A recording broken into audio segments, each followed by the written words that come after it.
राम राम सभी को। कैसे हो सभी? उम्मीद करता हूँ सभी ठीक होंगे, स्वस्थ होंगे। साथियों, 2 दिन पहले जो घटना हुई है उस घटना ने पूरे भारत को झकझोर करके रख दिया। भारत और चाइना की जो एक झड़प हुई थी उसमें भारत के 20 जवान शहीद हुए हैं। सभी शहीदों को श्रद्धांजलि। साथियों, ऐसा क्यों हुआ है? चाइना ऐसा क्यों करता रहा है बार बार? साथियों, आज हम कुछ एक अनछुए फैक्ट जो साझा करेंगे, जो परीक्षा की दृष्टि से भी इम्पोर्टेंट है और वैसे भी प्रत्येक भारतीय को इनके बारे में जानना बहुत आवश्यक है कि वर्तमान में चाइना भारत के साथ क्या क्या करने की कोशिश कर रहा है और भारत उसका जवाब किस प्रकार से देने की कोशिश कर रहा है। बहुत सारे मित्रों को उन चीज़ों के बारे में नहीं पता, वो बार बार दोष देते हैं, सरकार का दोष देते हैं, दूसरे देशों का दोष दे देते हैं। तो इसमें चाइना का पूरा पूरा दोष है। चाइना ने छल किया है और इस छल का बदला हम जरूर लेंगे। चाइना का बाइकआउट जो है, हम इसमें शामिल होंगे और आने वाले समय के अंदर हम चीज़ों को जैसे मार्केट में परचेज करने के लिए जाएंगे तो हम सोच समझकर, बिल्कुल सोच समझकर हम उन चीज़ों को खरीदेंगे जो चाइना के द्वारा निर्मित नहीं है, ना चाइना की किसी कंपनी के द्वारा भारत में निर्मित की गई है। हम चाइना का पूर्णतः बहिष्कार करेंगे। तो साथियों, अब मैं बात करता हूं, कुछ एक फैक्ट ऐसे हैं जो हिंद महासागर को लेकर हैं कि हिंद महासागर जो है, इंडियन ओशियन, हिंद महासागर में जो चाइना है इसकी बढ़ती हुई जो शक्तियां दिखाई दे रही हैं वो किस प्रकार से हैं। तो साथियों, जैसे आप भारत को जानते हैं, भारत का इस प्रकार से ये मैप बना दिया और मैं रफली से ही भारत का इस प्रकार से मैप बनाने की कोशिश करता हूं। साथियों, ये जो भारत का मैप है, अपने बस मोटी मोटी बातों को जानना है, ज्यादा डिटेल के अंदर सारी चीजों को नहीं पढ़ना।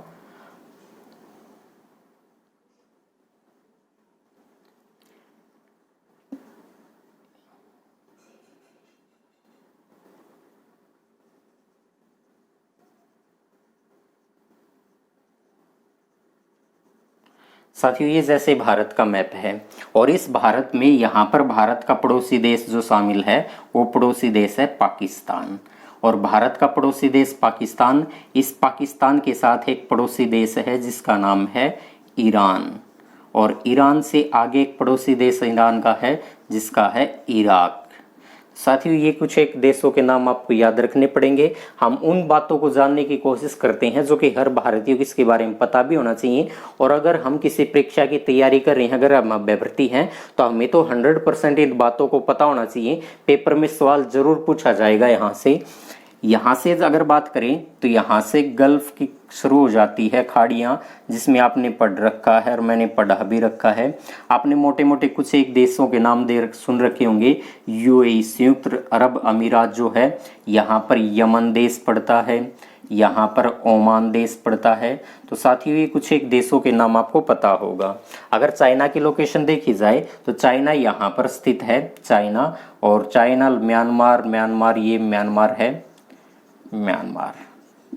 और म्यांमार के बाद यहाँ से जो चाइना है, चाइना इतना बड़ा ये देश है, ये सारा का सारा कौन सा है? ये चाइना देश है। यहाँ भारत का पड़ोसी देश है नेपाल, जिसको लेकर वर्तमान में विवाद भी चल रहा था। यहाँ देश है भूटान।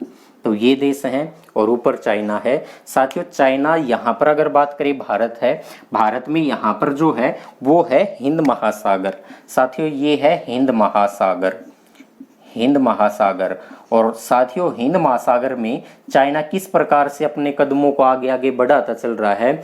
चाइना जिस प्रकार से भारत को चारों तरफ से घेरने की कोशिश कर रहा है, चाइना जिस प्रकार से भारत को हिंद महासागर में घेरने की कोशिश कर रहा है, उसी को कहा जाता है string of pearls. String of pearls यानी मोतियों की माला कहा जाता है, स्ट्रिंग ऑफ पर्ल्स कहा जाता है। चाइना ने क्या किया है, यहाँ भारत का एक पड़ोसी देश है और पड़ोसी देश यहाँ सागर के अंदर हिंद महासागर में है, जिसे श्रीलंका है। यहाँ श्रीलंका है, श्रीलंका। चाइना ने किया क्या हाल फिलहाल के अंदर, जैसे चाइना ने यहाँ पाकिस्तान के अंदर, और चाइना ने जो जो कि हम एक बार ग्रीन इस ब्लू मार्कर से उसको सारे को कर रहा हूँ। यहाँ चाइना ने पाकिस्तान में यहाँ एक ग्वादर पोर्ट का निर्माण कर दिया। क्या कर दिया साथियों? ग्वादर बंदरगाह है वो चाइना ने कहाँ पर बना दी? पाकिस्तान में बना दी। और यहाँ पर कौन सा है? अरब सागर कहीं या हिंद महासागर का ही भाग लगा हुआ है। चाइना ने एक तो बंदरगाह बना दी यहाँ पर, ग्वादर बंदरगाह करके चाइना ने यहाँ बना दी। और क्या बना दी? यहाँ श्रीलंका जो देश है, इस श्रीलंका में भी चाइना ने एक बंदरगाह बना दी, जिस बंदरगाह का नाम है हरमनटोटा। चाइना ने यहाँ पर एक बंदरगाह विकसित कर दी और उस बंदरगाह का नाम है हरमनटोटा।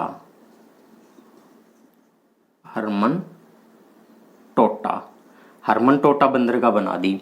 यही भारत का एक पड़ोसी देश है और उस पड़ोसी देश का नाम यहाँ पर है। और उस पड़ोसी देश का नाम है, जैसे भारत का लक्षद्वीप है, इस लक्षद्वीप से नीचे पड़ता है यहाँ मालदीव देश। तो भारत का पड़ोसी है मालदीव। मालदीव में चाइना ने क्या किया है? मालदीव में चाइना ने क्या किया? मालदीव की जो राजधानी है माले, उस माले में क्या किया है? एक माले बंदरगाह का निर्माण कर दिया। माले पोर्ट जो है, माले बंदरगाह, वो बंदरगाह बना दी थी यहाँ पर। तो उसके बाद क्या किया?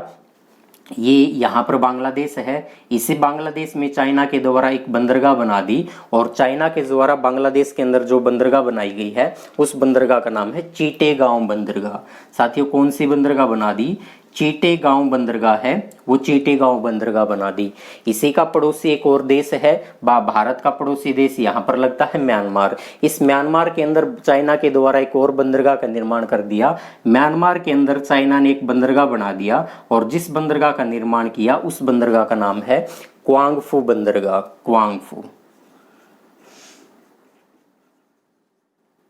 क्वांगफू बंदरगाह जो है, इसका निर्माण कर दिया कहाँ पर? म्यांमार में कर दिया। तो इतने सारे देशों के अंदर यहाँ पर चाइना ने बंदरगाह बना दी है। हरमनटोटा नाम से बंदरगाह श्रीलंका में चाइना ने बना दी।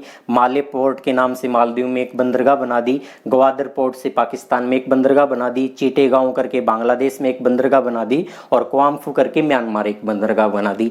जिस प्रकार से चाइना भारत को चारों तरफ से घेर रहा है, उसी को कहा जाता है स्ट्रिंग ऑफ पर्ल्स, यानी मोतियों की माला कहा जाता है।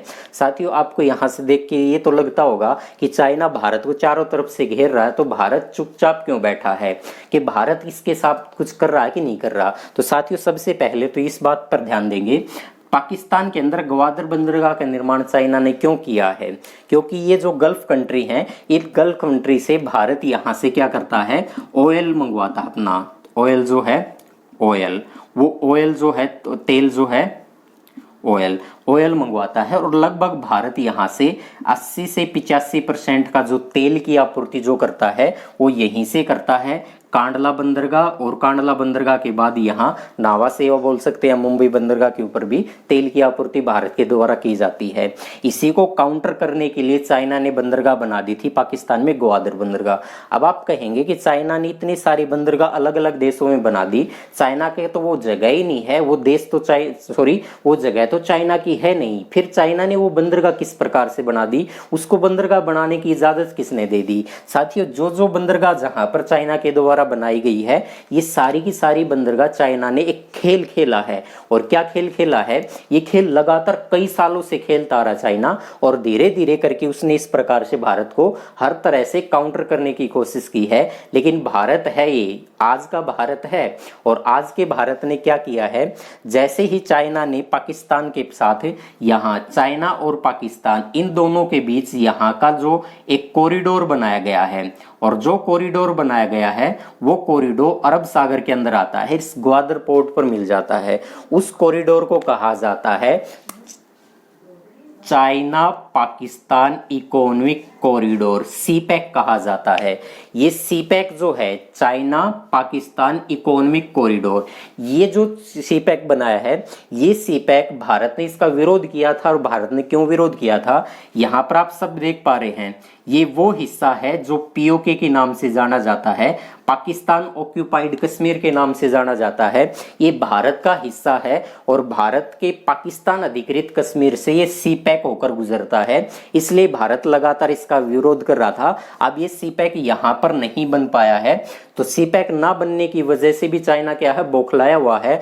और भारत यहां से तेल की आपूर्ति करता है, तो चाइना यहां पर बंदरगाह बना के क्या कर रहा है कि भारत को यहां से काउंटर करने की कोशिश कर रहा है, उसके ऊपर निगरानी रखने की कोशिश कर रहा है। और आने वाले समय के अंदर चाइना का प्लान हो सकता है कि यहां पर भारत के जो यहां पर इंपोर्ट किया जाता है भारत के द्वारा ऑयल का, उसके ऊपर किसी प्रकार से वो प्रतिबंध लगा दिया, उसको घेर ले। ऐसी स्थिति में भारत ने क्या किया, भारत ने इसी ग्वादर पोर्ट जो है, इसी के साथ में यहां ईरान देश पड़ता है जो पाकिस्तान का पड़ोसी देश है। इसी ईरान देश में भारत ने एक, रेड से बना देता हूं मैं, भारत जहां जहां बंदरगाह बना रहा, मैं वो रेड से कर रहा हूं, यहां पर जो बंदरगाह बना दी भारत ने जो बंदरगाह बना दी, उस बंदरगाह का नाम है चाबहार बंदरगाह। तो भारत ने ईरान देश में एक बंदरगाह बना दी, चाबहार बंदरगाह। अब चाइना यहां से भारत के ऊपर निगरानी रखेगा, तो भारत ने तुरंत काउंटर करने के लिए एक बंदरगाह बना दी, कहां पर, चाबहार बंदरगाह। यहां पर चाइना ने जो करेगा भारत के साथ, तो भारत तुरंत उसको यहीं पर लपेट लेगा। और क्या कर दिया भारत ने, अब आपने देखा होगा मालदीव के अंदर भी भारत, चाइना ने एक बंदरगाह बना दी। तो मालदीव के अंदर बंदरगाह बना दी, और बंदरगाह क्यों बना रहा है चाइना, उसको इजाजत किस प्रकार से दी जा रही है। तो चाइना जो है ये अपने पड़ोसी जो देश हैं या कोई कमजोर देश है, उनको कम ऋण के ऊपर लोन प्रोवाइड करवा देता है, और इतना सारा लोन प्रोवाइड करवा देता है जिसकी उसको वापस नहीं किया जा सकता, वो देश उसको वापस कर ही नहीं सकता। ऐसी स्थिति के अंदर अगर किसी देश को लोन मिल जाता है, और लोन किस बात के लिए दिया जाता है, श्रीलंका में हरमनटोटा बंदरगाह के लिए लोन दे दिया, और माले पोर्ट के लिए उन्होंने मतलब खुद बना दी, और बाकी इंफ्रास्ट्रक्चर के लिए लोन प्रोवाइड कर दिया। जो भी इंफ्रास्ट्रक्चर वो बनाया जाएगा उसके लोन के द्वारा, तो उसका उपयोग तो चाइना ही करेगा। उस देश को तो किसी अन्य तरीके से उसके ऊपर आमदनी होनी नहीं है, और आमदनी नहीं होगी तो उस देश को वापस लोन कैसे चुकाएगा, लोन नहीं चुकाएगा। चाइना कह देता है कि मुझे तो आपकी ये जमीन है इतने साल के लिए लीज पर दी जाए, जैसे पाकिस्तान के साथ कर रहा है। पाकिस्तान में कई सारी नदियां भारत से बहती हुई जाती हैं, सिंधु नदी है, झेलम नदी है, इन नदियों के ऊपर भी चाइना ने पाकिस्तान को पैसा देकर डैम बनवा दिए, बांध बनवा दिए। अब उस डैम का उपयोग कौन कर रहा है, उसके जो संसाधन उपयोग करने में आ रहा है उनका तो चाइना पर उपयोग कर रहा है। और ऐसी स्थिति में जब पाकिस्तान के पास वो पैसा उतारने के लिए कहीं से वो और पैसा नहीं आएगा, नया पैसा नहीं आएगा, तो लोन कैसे प्रोवाइड करवाया जाएगा। इसीलिए चाइना ने पाकिस्तान के अंदर क्या बना दिया, ग्वादर पोर्ट बना दी। और इस प्रकार से चाहे भारत ने क्या बना दिया, चाबहार बंदरगाह बना दी। मालदीव है, मालदीव में चाइना ने बना तो दिया, वो चाहे मालदीव की थोड़ी सी कंडीशन ऐसी लगा ले, आर्थिक स्थिति इस प्रकार से लगा लो कि चाइना ने उसको लोन दे दिया, और लोन समय पर ना चुकाने के लिए वो चीज उससे लीज पर मांग ली चाइना ने। कोई बात नहीं, मालदीव के अंदर तो ऐसी स्थिति है, मालदीव तो भारत का एक मित्र राष्ट्र है और घनिष्ठ मित्र राष्ट्रों के अंदर शामिल है। मालदीव के अंदर अगर कमी हो जाती है, पानी की भी कमी हो जाती है, तो मालदीव में पानी की कमी भी, भारत पानी पहुंचाता है मालदीव में। तो आप समझ सकते हैं मालदीव और भारत की किस प्रकार से गहनता से मित्रता है। तो मालदीव के लिए भारत ने ऑपरेशन नीर भी चलाया था, पानी पहुंचाने के लिए ऑपरेशन नीर भी चलाया था। तो मालदीव से भी हमें किसी प्रकार का खतरा नहीं है, यहां से भी अब हमें किसी प्रकार का खतरा नहीं है। श्रीलंका की तरफ से यहां पर हरमनटोटा बंदरगाह बना दी, यहां पर जो विशाखापट्टनम बंदरगाह है और बहुत सारी यहां पर इस तटीय भाग के ऊपर जितनी बंदरगाह है उनके ऊपर अगर निगरानी करने के लिए चाइना ने ये हरमनटोटा बंदरगाह बना दिया, तो भारत भी चाइना के पीछे पीछे चल रहा है। भारत ने यहीं पर एक बंदरगाह बना दी, और उस बंदरगाह का नाम भारत ने रखा त्रिंकोमाली।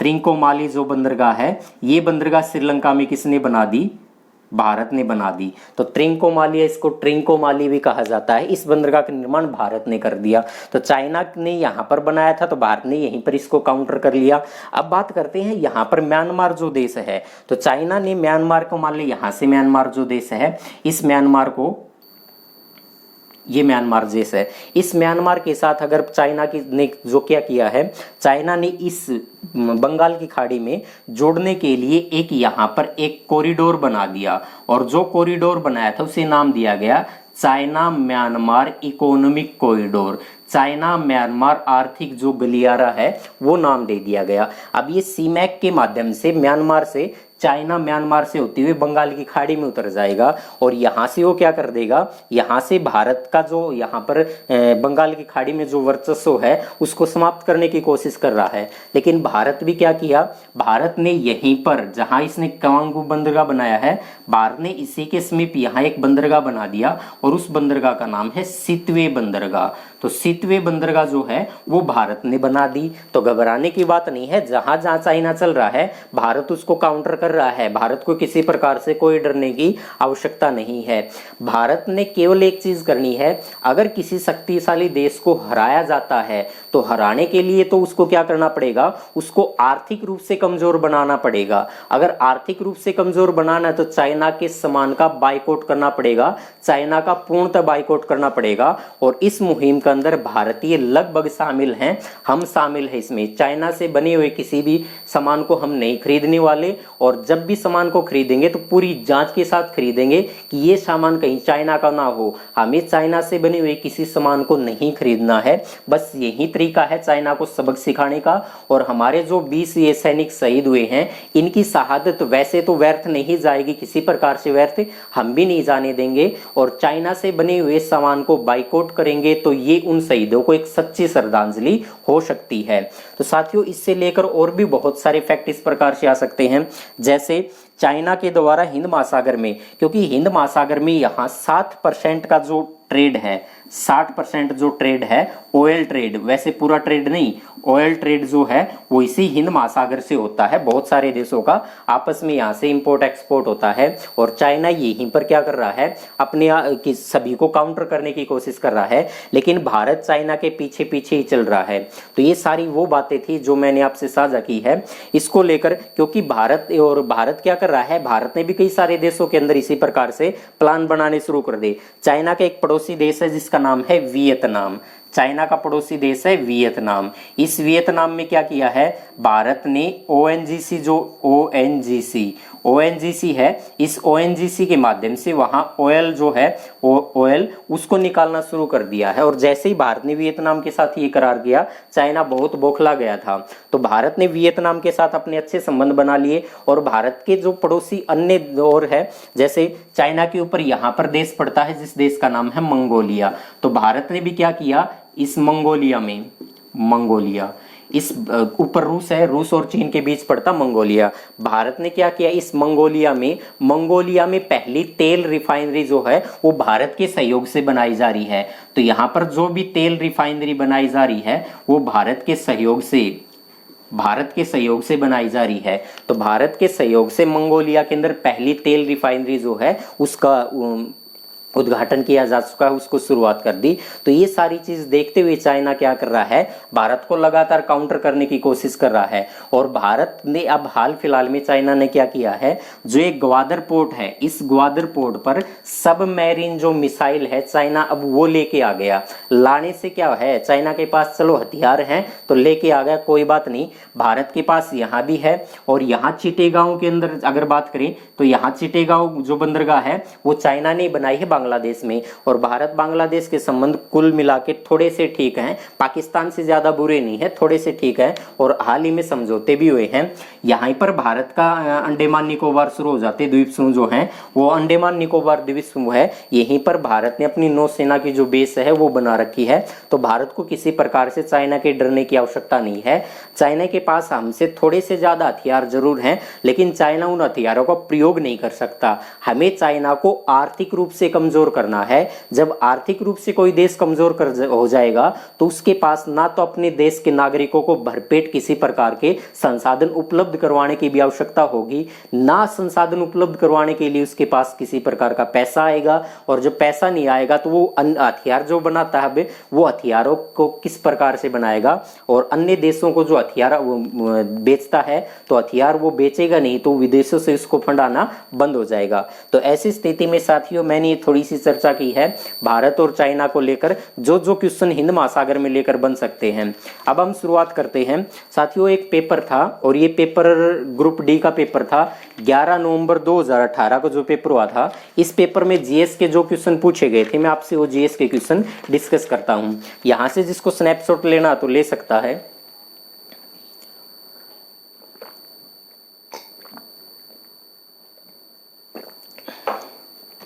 यहाँ भी आपने 2-3 बात और देखी होंगी, जैसे भूटान के अंदर 2017 में डोकलाम का विवाद चला था, तो डोकलाम भी एक ट्राई जंक्शन था।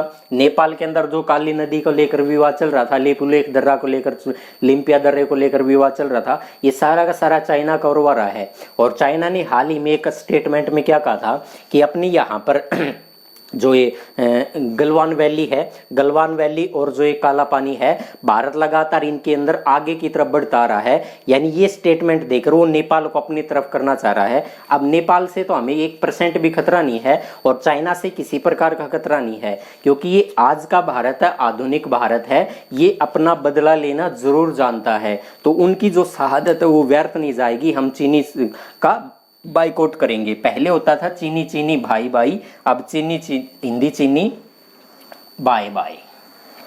तो साथियों, आज जो पहला क्वेश्चन इस पेपर के अंदर दे रखा है, उस पहले क्वेश्चन में क्या बात है, पहले क्वेश्चन को मैं देखता हूं क्या दे रखा है। और पहले क्वेश्चन में दे रखा है प्रसिद्ध जंगल बुक मध्य प्रदेश में कानाबाग संरक्षित क्षेत्र से जुड़ी कहानी है। प्रसिद्ध द जंगल बुक, प्रसिद्ध the jungle book Madhya Pradesh के कानाबाग संरक्षित क्षेत्र, मध्य प्रदेश एमपी में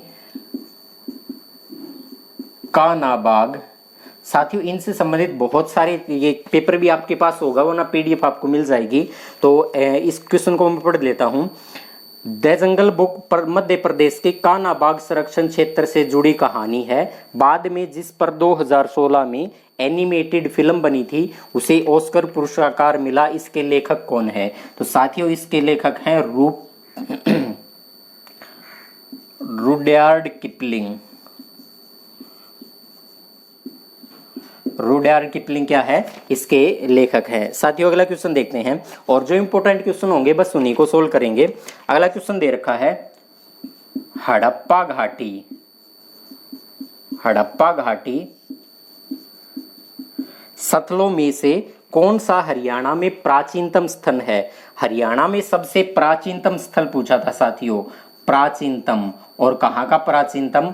हरियाणा में प्राचीनतम। वैसे आपने हरियाणा जीके में पढ़ रखा होगा, वैसे फिर भी मैं आपको बता देता हूँ। यहाँ से जो भी क्वेश्चन पूछा गया था उस क्वेश्चन का बिरडाना। साथियों, ये बिरडाना कहाँ पर है? बिरडाना फतेहाबाद जिले के अंदर एक गांव का नाम है बिरडाना। ये बिरडाना दिसंबर 2014 के अंदर भारतीय पुरातत्व सर्वेक्षण विभाग के अधिकारियों के द्वारा, या भारतीय पुरातत्व सर्वेक्षण विभाग ने दिसंबर 2014 के अंदर ये कहा कि ये जो बिरडाना है ये भारतीय उपमहाद्वीप में हड़प्पा घाटी सिंधु घाटी सभ्यता का सबसे प्राचीनतम शहरी सभ्यता का स्थल है। सबसे प्राचीनतम शहरी सभ्यता का स्थल है साथियों, शहरी सभ्यता का स्थल है। और इससे खास बात क्या क्या मिली है? इससे खास बात ये मिली है कि यहाँ से अनेक कमरों के भवन मिले हैं, अनेक कमरों के भवन मिले हैं। और क्या मिले हैं? मृद भांड पर, लाल मृद भांड, लाल मृद भांड पर स्त्री का चित्र जो है वो अंकित मिला है। और क्या मिला है साथियों? यहां से गोलाकार तंदूर के साक्ष्य मिले हैं, गोलाकार तंदूर के साक्ष्य भी मिले हैं। कहां से मिले हैं गोलाकार तंदूर के साक्ष्य? वो यहीं से एक घर के आंगन में गोलाकार तंबू के साक्ष्य मिले हैं। और क्वेश्चन क्या है साथियों? अगला क्वेश्चन है, अगला क्वेश्चन है गेहूं की कृषि के संबंध में निम्नलिखित कथनों पर विचार करें। पहला ऑप्शन दे रखा है गेहूं को अति भारी वर्षा और अति उप तापमान की जरूरत होती है। साथियों, बिल्कुल नहीं होती। दूसरा ऑप्शन दे रखा है भारत में गेहूं सामान्यतः शीत ऋतु में उगाया जाता है। ये वाला कथन सही है, तो इस क्वेश्चन का उत्तर आ जाएगा केवल और केवल दूसरा कथन है, ये सत्य है। साथियों, इससे संबंधित फैक्ट और क्या बन सकते हैं? विश्व के अंदर जो गेहूं है इसका प्रथम उत्पादन या सबसे ज्यादा उत्पादन करने वाले देश चाइना है। गेहूं के लिए क्रांति भी आई थी, आप सभी को पता होगा, हरित क्रांति। साथियों, हरित क्रांति जो है, ग्रीन रिवॉल्यूशन जो है, हरित क्रांति, सर्वप्रथम हरित क्रांति का अगर ये पूछे हरित क्रांति के जनक कौन है, तो नॉर्मन बोरलॉग जो है वो है, नॉर्मन बोरलॉग। तो नॉर्मन बोरलॉग जो है ये हरित क्रांति के जनक है। नॉर्मन बोरलॉग तो विश्व में हरित क्रांति के जनक हैं। भारत में हरित क्रांति का जनक कौन था? भारत में हरित क्रांति के जनक थे MS स्वामीनाथन, स्वामीनाथन। साथियों एक क्वेश्चन में आपसे नया क्वेश्चन मिलेगा बहुत सारे साथियों को। हरित क्रांति शब्द किसने दिया था? तो हरित क्रांति शब्द दिया था विलियम गॉड के द्वारा। विलियम गॉड ने हरित क्रांति शब्द दिया था। इस हरित क्रांति का सबसे ज्यादा प्रभाव किस फसल के ऊपर मिला था? गेहूं के बाद चावल कह सकते हैं या फिर धान कह सकते हैं। दूसरी फसल थी जिसके ऊपर सर्वाधिक प्रभाव पड़ा था। हरित क्रांति भारत के अंदर आई कब थी? तो 1966-67 के अंदर आई थी। उस समय प्लान हॉलीडे चल रहा था, अवकाश चल रहा था योजनाओं का। अगला क्वेश्चन देखते हैं इसमें क्या है। अगला क्वेश्चन है हर्षवर्धन की मृत्यु के बाद राजाओं ने कन्नौज पर शासन किया था। किन राजाओं ने हर्ष की मृत्यु के बाद किया था शासन? तो थे प्रतिहार वंश। अगला क्वेश्चन है साथियों सल्तनत वंश का वास्तविक संस्थापक कौन था? तो कुतुबुद्दीन ऐबक जो है ये सल्तनत वंश का अंतिम शासक था। साथियों लाइट की थोड़ी सी प्रॉब्लम है, वीडियो हम ज़्यादा अब नहीं बनाएंगे, तो इस क्वेश्चन का उत्तर आ जाएगा कुतुबुद्दीन ऐबक। साथियों हमारे 1000 जो क्वेश्चन है वो 1000 सब्सक्राइब पूरे हो चुके हैं। इसके लिए आप सभी का हार्दिक स्वागत मतलब धन्यवाद है, बहुत बहुत आपका आभार प्रकट है। तो ऐसी स्थिति में साथियों मुझे केवल आप एक चीज़ का ध्यान देंगे, और वो चीज़ कौन सी है? आप सिर्फ ये बताएंगे कि हम कुछ ही समय में 2 से 3 दिन के बाद लाइव क्लास जोड़ेंगे, और जो लाइव क्लास जोड़ेंगे उसके अंदर टाइमिंग क्या रहेगी, मॉर्निंग और इवनिंग दोनों टाइम आप बता दें। अगर सुबह क्लास चले तो टाइमिंग क्या रहेगी, अगर शाम को क्लास चले तो उसकी टाइमिंग क्या रहेगी। साथियों क्लास की टाइमिंग आपको जरूर बतानी है कि 2 दिन बाद या हम सोमवार से जब भी लाइव क्लास करेंगे तो उस लाइव क्लास की टाइमिंग क्या होगी। तो गर्मी ज़्यादा होने के कारण मैं वीडियो नहीं बनाऊंगा, मूड था मेरा 1 घंटे की वीडियो बनाने का। तो सॉरी साथियों, जय हिंद, जय भारत, धन्यवाद।